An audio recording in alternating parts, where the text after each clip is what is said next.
¿Qué es el anglicanismo? Reseña histórica. Se desconoce quién fue el primero en llevar el cristianismo a la isla de Bretaña.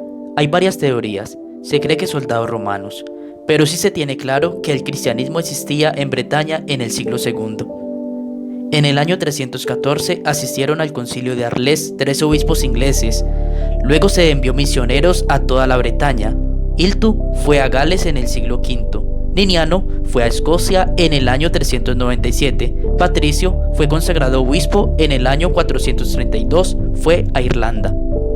200 años más tarde, el Papa Gregorio envió a Agustín a las costas de Inglaterra. Con frecuencia se oye decir que la iglesia comenzó con Agustín, mas debemos tener presente que la iglesia estaba allí 2 siglos antes de que él llegara. Agustín desembarcó con 40 monjes el día de la Pascua del año 597.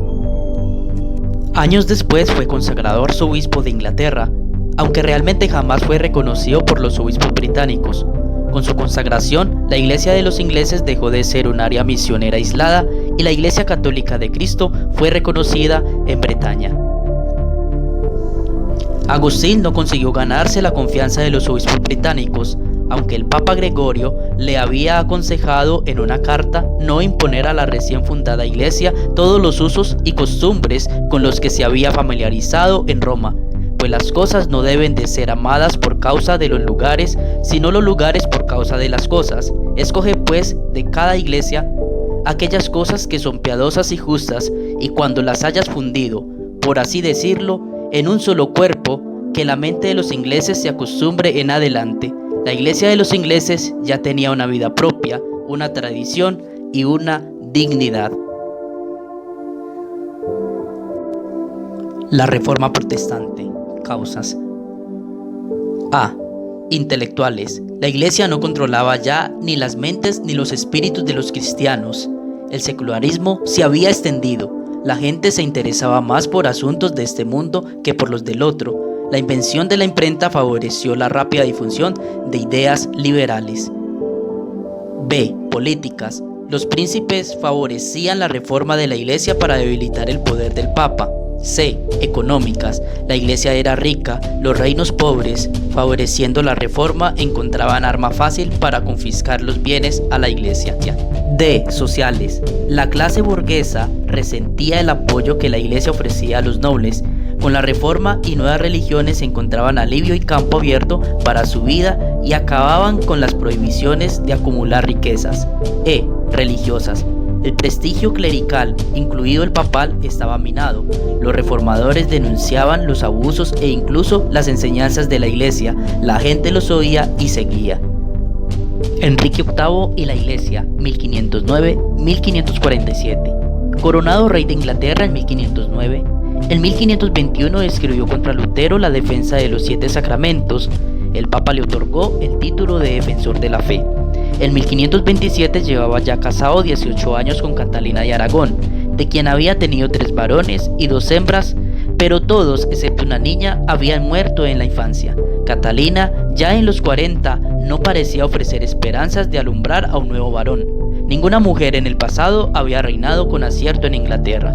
Se necesitaba un hombre para suceder a Enrique en el trono. Este se había casado con Catalina, viuda de Arturo, hermano mayor de Enrique, muerto en 1502, a instancias de sus padres y bajo la dispensa especial del Papa Julio II.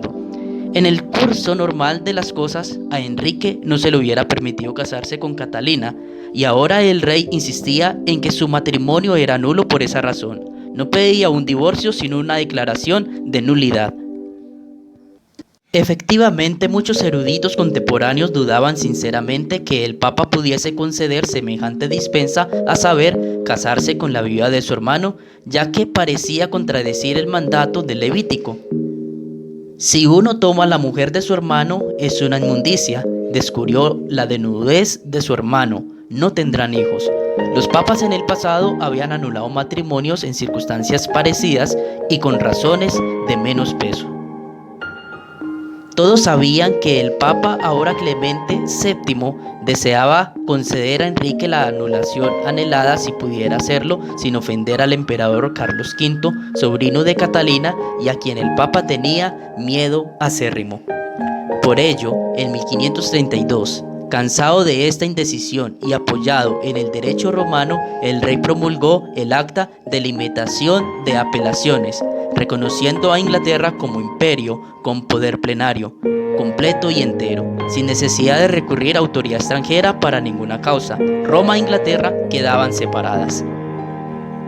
El 23 de marzo de 1533, el nuevo arzobispo de Inglaterra, Thomas Cranmer, declaró nulo el matrimonio del rey.